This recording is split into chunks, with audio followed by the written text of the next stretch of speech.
Hi guys, I'm Lauren Vitale. On this episode of Lauren in the Kitchen, I want to share with you how to make a delicious Chana Masala. Chana Masala is it's kind of like an Indian chickpea stew. It's a little thicker than a stew, definitely not soupy, but it's delicious. Now this is a classic Indian dish, but by no means am I saying this is the classic version. I'm just sharing you my version, which I think is really delicious. It's really easy, doesn't take a long time, and I figured I wanted to share with you now because it's a great vegetarian alternative and something really unexpected that you could serve at your holiday get-together, or if you're anything like me, around this time of year you have a lot of people come over, a lot of dinners throughout the holiday season, and I thought this might be something that you would want to serve. Real easy. Let me share with you the ingredients.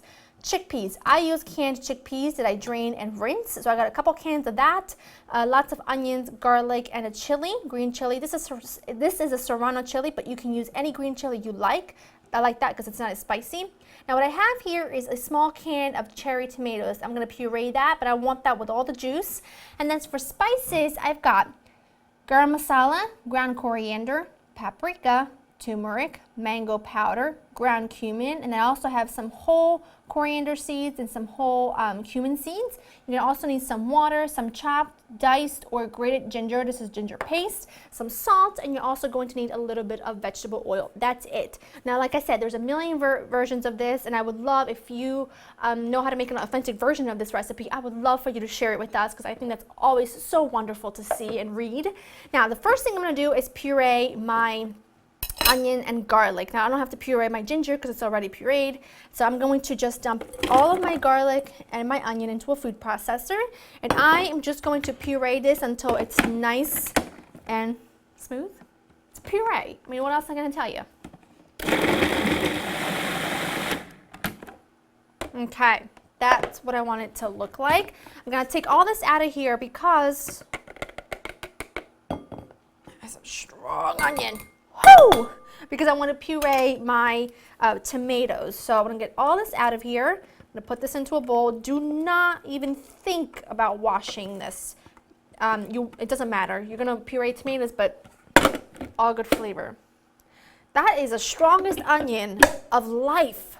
All right, put the tomatoes in. If you want to, you can use fresh tomatoes, but you're going to have to use a little bit more liquid. So it's up to you. Put this on and puree that as well. I'm going to put that in there. Now, I know what you're thinking. You're thinking, why can't I just use tomato puree? Because this has a bit more texture to it, and I like that. You could alternatively just use crushed tomatoes if you want to. That might be a little bit too thick, so you might have to puree that as well. So I just like one 15-ounce can of cherry tomatoes or any tomatoes, and it works really, really well. Okay, I'm going to preheat my oil. What I have here is a medium-sized pan with a little bit of vegetable oil underneath at the bottom. I don't want to use any olive oil because olive oil can be quite strong, so any flavorless oil like a sunflower oil, which is what I tend to use, will work really well here. I'm going to just add my onion mush, and now I'm just going to give this a really good stir. It looks like there's a lot of oil in there, but it's not. It's actually, a lot of it is just the juice from all the onion. Oh, it smells incredible. I'm also going to add at this point the ground ginger, or not the ground ginger, the pureed ginger paste. It's so handy to buy a tube of ginger paste and keep it in the fridge. That way, whenever you want a little ginger for a salad dressing or something like this, it's just really easy. Got that, and now I've got my chili. It's too spicy to want to be held. This is a serrano chili. You can use any chili you want. I like a serrano because it gives me just the right amount of heat. If you want really spicy, chop this bad boy up and put it in there with all the seeds. What I like to do though, because I don't want to take away from the flavors of all those spices and just give myself a lot of heat, I take a whole chili, take a knife, prick it a couple times so that it doesn't explode and so that that flavor releases, and then add it right in. Now what I'm going to do is I am going to saute this mixture for a good 6 to 7 minutes. I want that to cook down a bit. This looks fantastic. You can see it's gotten slightly darker, which is what I want. Now is the perfect time to add my whole spices, because whole spices really need about a minute or so in some hot oil or in a hot pan in general to release their flavor. Because think about it, it's kind of like it hasn't been grounded up yet, so all that flavor stuck in there and something needs to help it release. So a hot skillet always does that, and I always like to add it at this point, or if I'm starting off with some spices in hot oil. So good. Let that go for just about 30 seconds or so. Looks good. I'm losing some of my seeds. They're popping up all over the place. And this is a time where you pretty much add everything else in. Really simple and really easy, but so good. And if you're anything like me, we have a couple of our favorite Indian restaurants.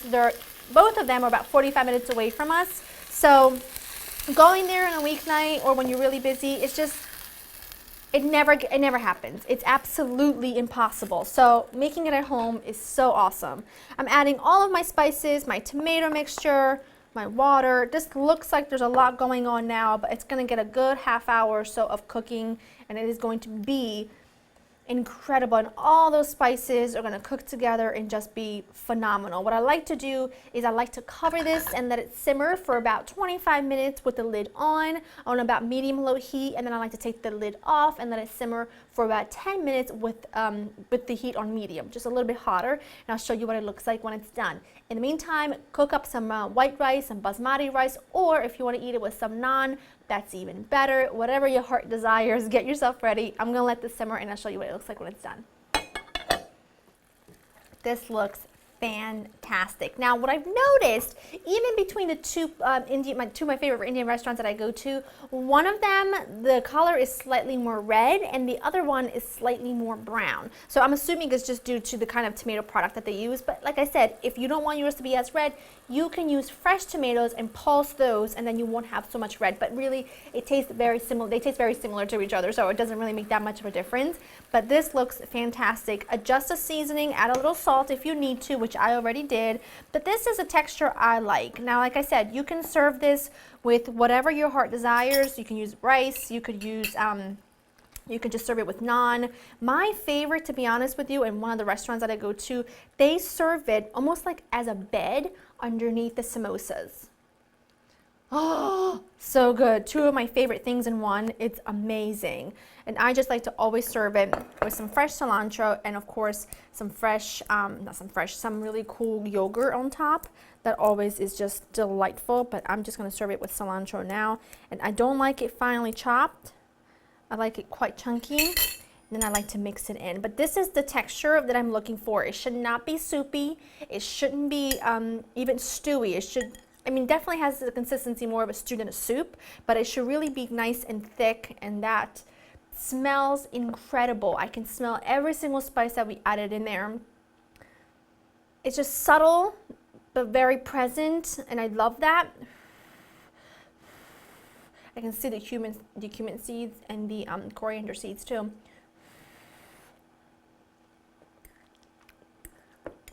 So good. Oh my goodness. So good. I know this is not authentic, but give it a try. It is absolutely delicious nonetheless. Call it something completely different.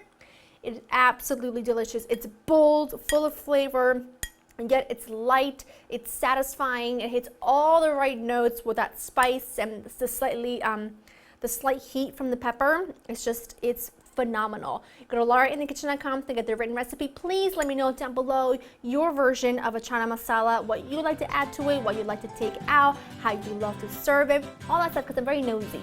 Hope you enjoy spending time with me, and I'll see you next time. Bye-bye.